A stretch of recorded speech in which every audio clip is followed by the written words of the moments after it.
cette vidéo, on va s'intéresser à la deuxième partie du chapitre où on va regarder des intégrales généralisées, cette fois sur un intervalle du type AB, donc borné mais ouvert en A. Donc on s'intéresse à l'intégrale de fonctions typiquement non bornées,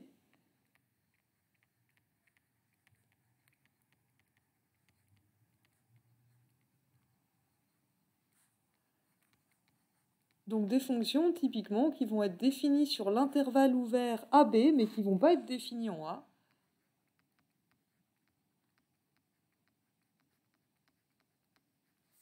Donc telles que f de t tend vers plus l'infini ou moins l'infini si t tend vers a par valeur positive,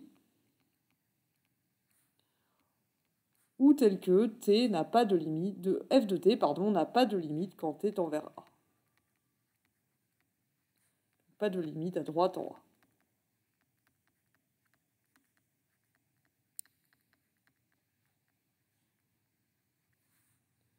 Donc un exemple, ce serait la fonction suivante. C'est la fonction 1 sur x, rien de très original, sur r plus étoile. Et on peut... Hop là, qu'est-ce que j'ai fait? Pardon, je vais un peu tout confondu. On peut s'intéresser à l'aire sous la courbe de f entre 0 et 1. Donc est-ce que cette aire-là, qu'est-ce que j'ai fait?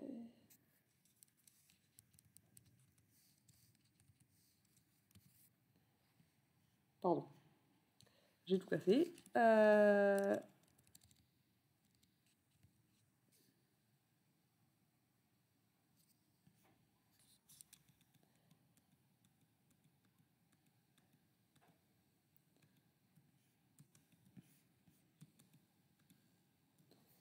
Donc on peut s'intéresser, excusez-moi encore une fois, j'aurais jamais dû faire ça. Voilà, on peut s'intéresser à l'aire sous la courbe de la fonction f entre 0 et 1. Ce serait cette aire-là, et on peut se demander si cette aire-là est finie. On voit à nouveau que plus je me rapproche de 0, plus ici la valeur est grande, mais d'un autre côté, l'intervalle où la valeur est grande est de plus en plus petit. C'est en quelque sorte le symétrique de tout à l'heure quand on regardait l'intégrale sur la partie 1 plus l'infini. Alors comment on va s'y prendre pour étudier ça, vu que la fonction elle n'est pas définie en 0?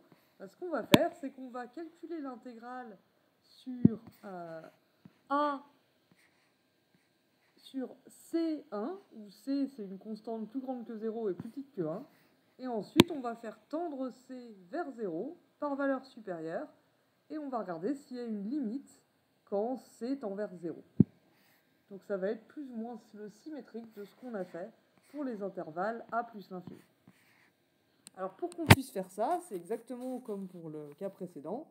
Il faut qu'on puisse calculer l'intégrale entre C et 1, ou ici plus généralement entre C et B, de f. Donc il faut que f soit, on va appeler ça localement Riemann intégrable. Donc les définitions vont beaucoup ressembler, il va y avoir beaucoup de redites dans cette deuxième partie. Je vais prendre une fonction définie sur A ouvert, B fermé, à valeur dans R. On dit que f est localement Riemann intégrable sur A ouvert, B fermé. Localement Riemann intégrable sur AB si, pour tout C dans cet intervalle, donc pour tout C strictement plus grand que A, mais plus petit que B, f est Riemann intégrable sur l'intervalle fermé CB.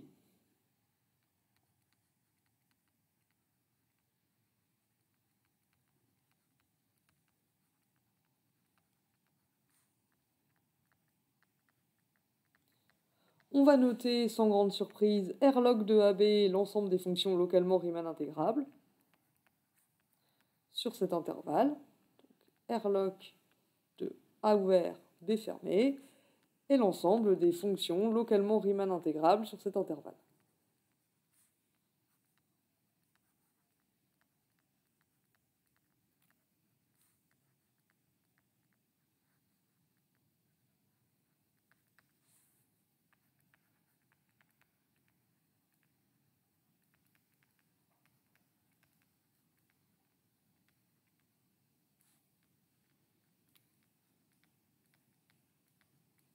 Donc typiquement, les fonctions qui sont continues sur AB, sur A ouvert, B fermé, comme par exemple la fonction 1 sur x sur 0, 1, elles vont être localement Riemann intégrables.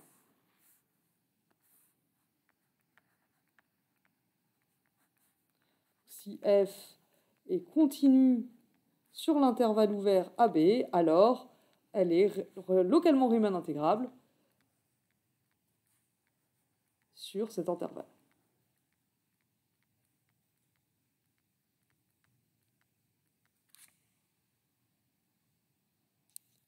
Et du coup, on va définir la convergence de l'intégrale généralisée par un procédé de passage à la limite, comme on a fait dans la partie grand A.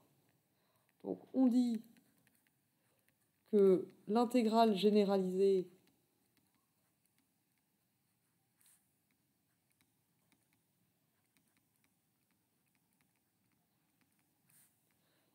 intégrale de A à B de f de t dt converge. Pardon, j'ai oublié de le dire, mais évidemment, là, j'ai pris une fonction f qui était du coup localement Riemann intégrable.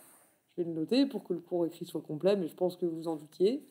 Donc là, f, évidemment, elle est localement Riemann intégrable.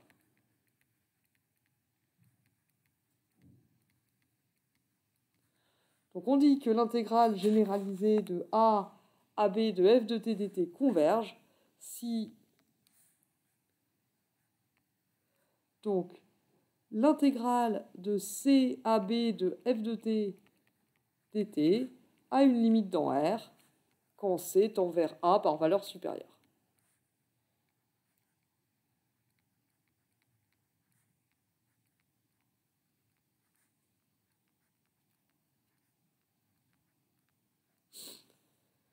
Et sinon, on dira que l'intégrale généralisée diverge.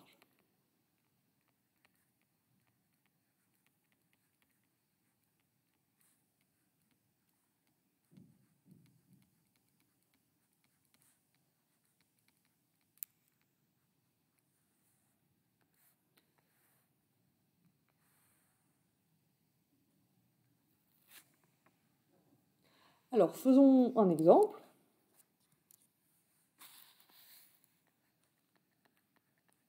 Considérons la fonction ln sur 0,1.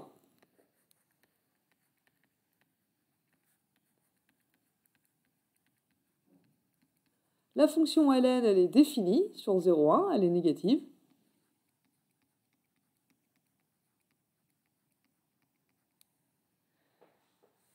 Et du coup, si je veux calculer son intégrale généralisée sur 0,1, elle n'est pas définie en 0 par contre, elle tend vers moins l'infini quand t tend vers 0. Donc, on va pouvoir étudier son intégrale généralisée parce qu'elle est continue. Donc, localement Riemann intégrable sur 0,1 ouvert.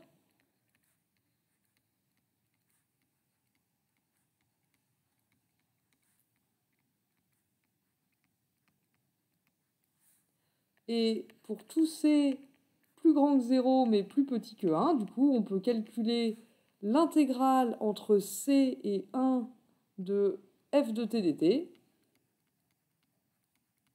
c'est-à-dire l'intégrale entre c et 1 de ln de t dt. Alors comment on calcule ça? Vous connaissez peut-être l'astuce, on va faire une intégration par partie avec les fonctions 1 et ln de t. C'est comme ça qu'on intègre ln. On obtient du coup, en faisant une intégration par partie, on primitive le 1, ça devient un t, donc on a t ln de t entre c et 1, moins l'intégrale entre c et 1 de t fois la dérivée de ln de t, donc t fois 1 sur t. Évidemment, ici, on a une simplification, donc on obtient 1. Donc cette intégrale, l'intégrale entre c et 1 de f de t dt, elle va faire 1 ln de 1 qui fait 0, moins c ln de c, moins 1 moins c, donc moins 1 plus c. Donc cette intégrale ici, elle vaut l'intégrale de 1 entre c et 1, ça fait 1 moins c. Et du coup, avec le signe moins devant, on se retrouve avec du moins 1 plus c. Et ça, quand c tend vers 0 par valeur supérieure, bah, c tend vers 0, donc ce terme-là va disparaître. Et ce terme-là va tendre vers 0 quand c tend vers 0 par croissance comparée. Donc ln de c tend vers moins l'infini, donc ça pourrait être une forme indéterminée. Mais en fait non, puisque quand c tend vers 0, par croissance comparée, c ln de c tend aussi vers 0.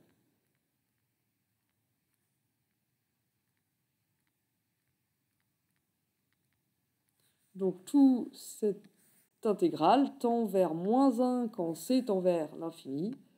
Donc l'intégrale généralisée de ln sur 0,1 converge.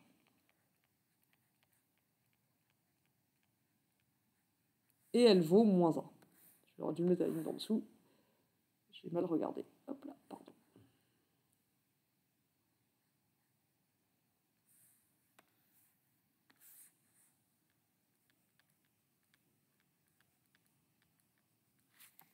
Du coup, ici, si on regarde à quoi ça ressemble, alors je vais écrire du coup f de x égale ln de x.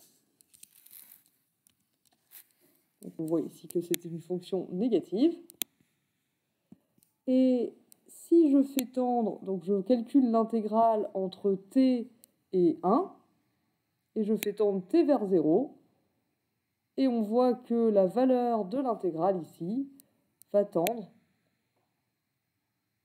à se rapprocher de moins 1. Et évidemment, là, il me fait le calcul quand j'arrive en 0, mais du coup, on peut se rapprocher aussi près de 0 qu'on veut, et ça tendra de plus en plus vers moins 1. Et un exemple important, dont il s'agit de le retenir, c'est encore les fonctions du type 1 sur t puissance alpha, mais cette fois en 0. Exemple important.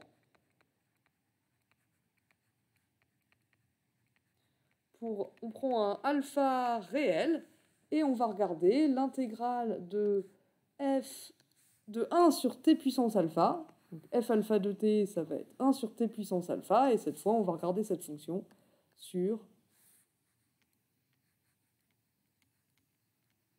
l'intervalle 0,1.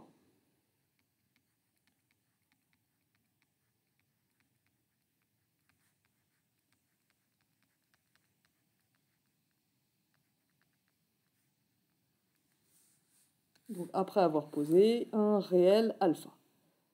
Soit alpha un réel, on regarde la fonction 1 sur t puissance alpha, comme on a fait tout à l'heure, sauf que maintenant, on le fait sur l'intervalle 0,1. C'est une fonction continue, donc elle est localement Riemann intégrable.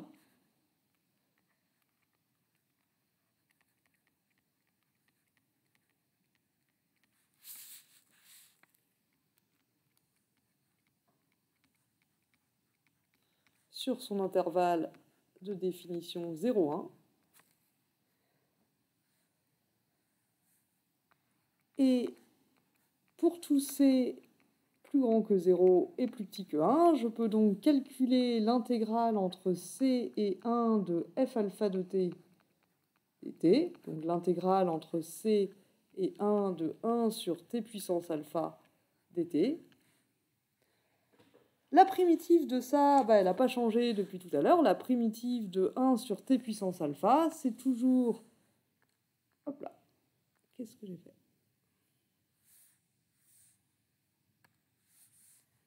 C'est toujours, disais-je, t à la puissance 1 moins alpha divisé par 1 moins alpha si alpha est différent de 1. Et c'est ln de t si alpha égale 1. Du coup, je fais l'intégrale entre 1 et c. On obtient donc 1 moins c à la puissance 1 moins alpha divisé par 1 moins alpha.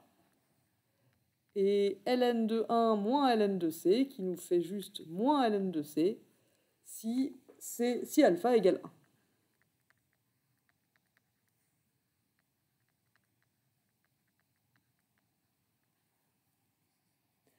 Et du coup, quand c tend vers 0,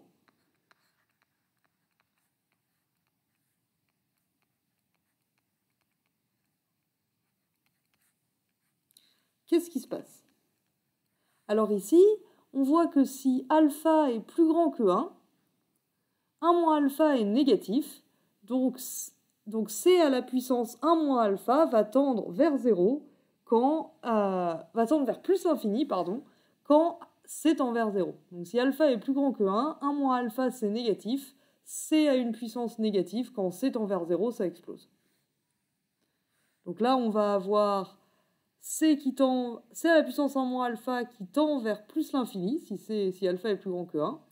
Donc moins c à la puissance 1 moins alpha tend vers moins l'infini, donc 1 moins c à la puissance 1 moins alpha tend vers moins l'infini, et si alpha est plus grand que 1 moins alpha c'est négatif au dénominateur, donc ça tend vers plus l'infini. Si alpha est supérieur à 1, si alpha égale 1, ln de c, quand c tend vers 0, ça tend vers moins l'infini, on vient de le voir, donc moins ln de c tend vers plus l'infini. Et enfin, si alpha est strictement plus petit que 1, dans ce cas-là, c à la puissance 1 moins alpha ici, c'est une puissance positive de c, donc quand c tend vers 0, ça tend vers 0, et il nous reste 1 sur 1 moins alpha. Donc sur 0,1, on obtient un critère différent de celui qu'on avait pour les fonctions du même genre sur 1 plus l'infini. L'intégrale généralisée de 1 sur t puissance alpha entre 0 et 1 converge si et seulement si, cette fois il faut que alpha soit plus petit que 1. Attention, ce n'est pas la même condition que pour l'intégrale sur 1 plus l'infini.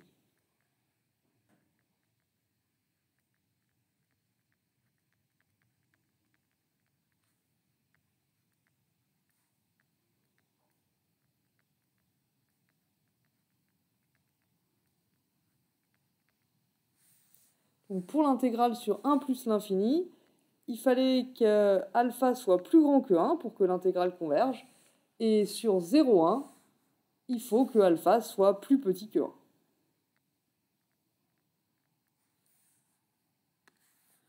Donc je vais encadrer ce résultat parce qu'il va nous être utile beaucoup dans des exercices notamment. Et puis, au risque de vous spoiler la suite, beaucoup de critères de comparaison qu'on va utiliser vont être basés sur la comparaison avec des fonctions de ce type-là. On va reparler très rapidement de ces critères de convergence dans la prochaine vidéo. Et je vous remercie de votre attention.